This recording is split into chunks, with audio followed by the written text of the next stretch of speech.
We are back. This is part 2 of the analysis that I am conducting right now. That's not the best word to use. Sorry that my voice cut off at the end. I'm sorry about that. But as I was saying, there are flowers down here, and you'll see these purple triangular pieces, kind of like the purple coins, except triangle. So I really don't know what they exactly are, but when he collects them, there's a little, like a small a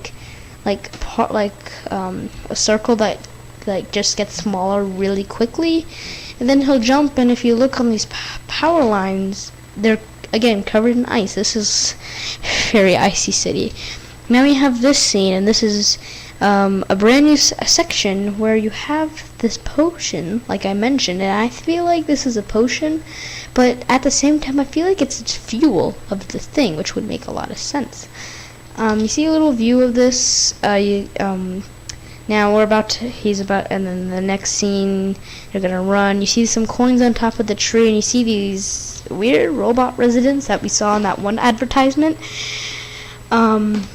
These are most likely nice, friendly people. I'll say why in another scene. Then you see the crazy cap shop again. You see the crazy cap shop, and again, you could probably buy it throughout the adventure, like there were shops in Thousand Year Door. Then this is a night scene where he's gonna run on water. He's apparently like a superhero. Now, this scene is where he is running on a flower path, and if you look in the background, there's like construction going on back there. I don't exactly know.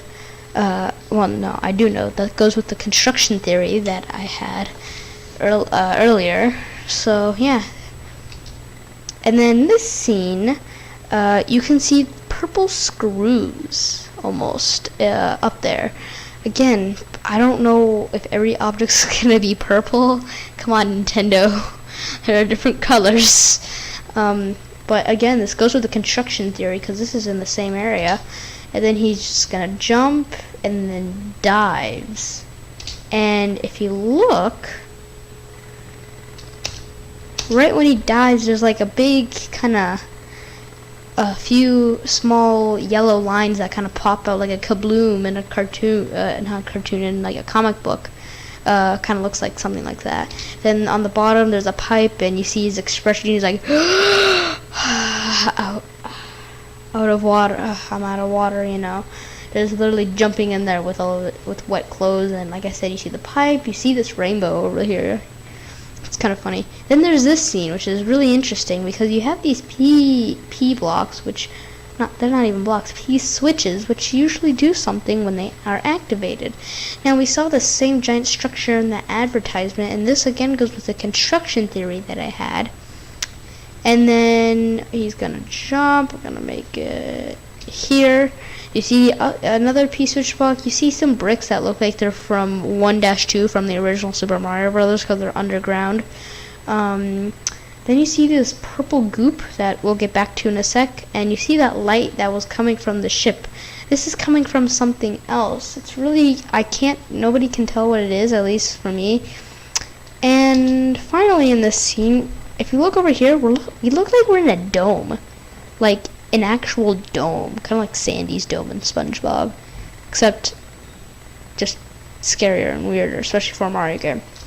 Now, after this scene, we get to a very colorful scenery after the very dark and foresty, where we see these really cute fork chefs.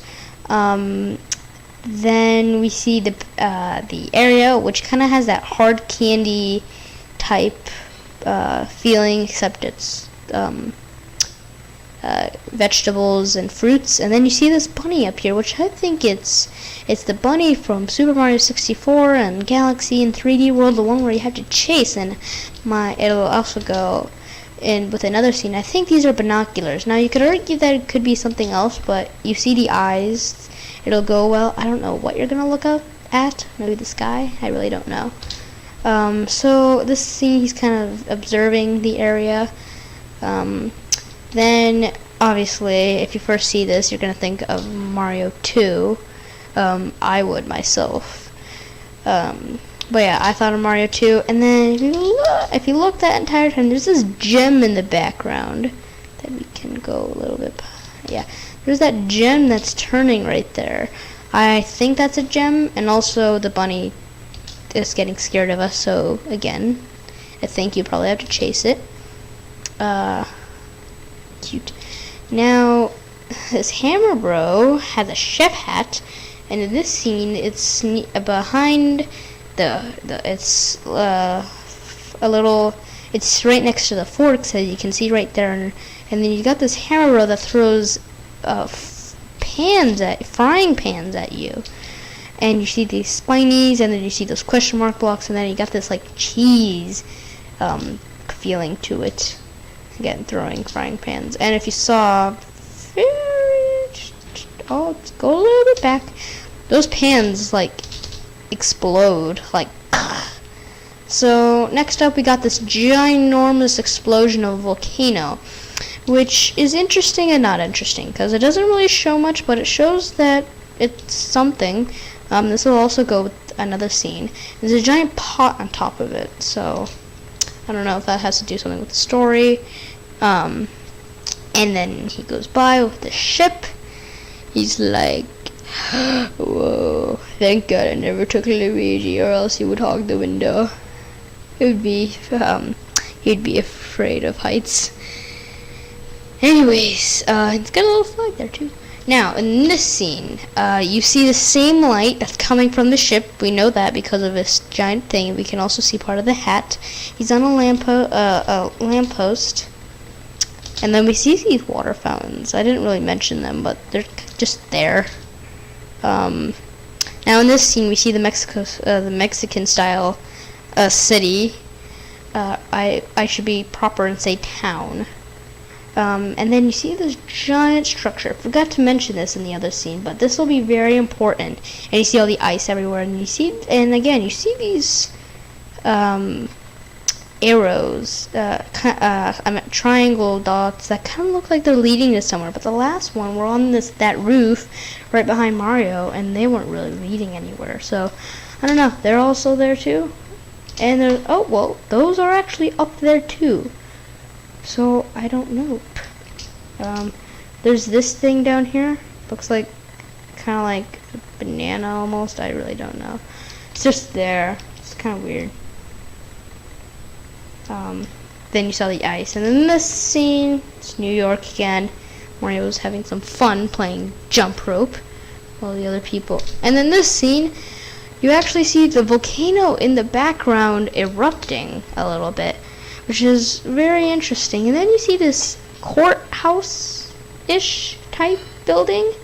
It's definitely a building. It's got a fork guarding it, and that kind of looks like a lock behind it, and there's a whole bunch of fruit. I feel like it's a court, almost, but I know it is a building. And then you see the binoculars, and then that volcano is erupting in the background again, like I mentioned. And then this scene, not too special. He's just dancing, and again, this goes with the theory that these are nice people, not, angry people, or enemies. And that fork is just standing there, like, yep, you got hit, whatever. So he jumps into the pot, not too special. We see this scene again, which isn't again same thing. You see those purple screws. You see some question mark blocks up there and some coins. You see the same pipe. Same thing. And you see this scene, which it could be a theory that they're going for a giant theme again, kind of like they did with Mario 3 and Color Splash. That's what it is. That's what it's hinting at, I would think. And we have this scene, which we get a closer look at the crazy cap location. And we see a football helmet, kind of like a normal hat, top hat, normal stuff. We don't actually see what's inside. Again, more ice, that carpet, same thing. And we see this giant vine coming from this metal sewer pipe. I really don't know why it's coming like that, but he grabs onto it.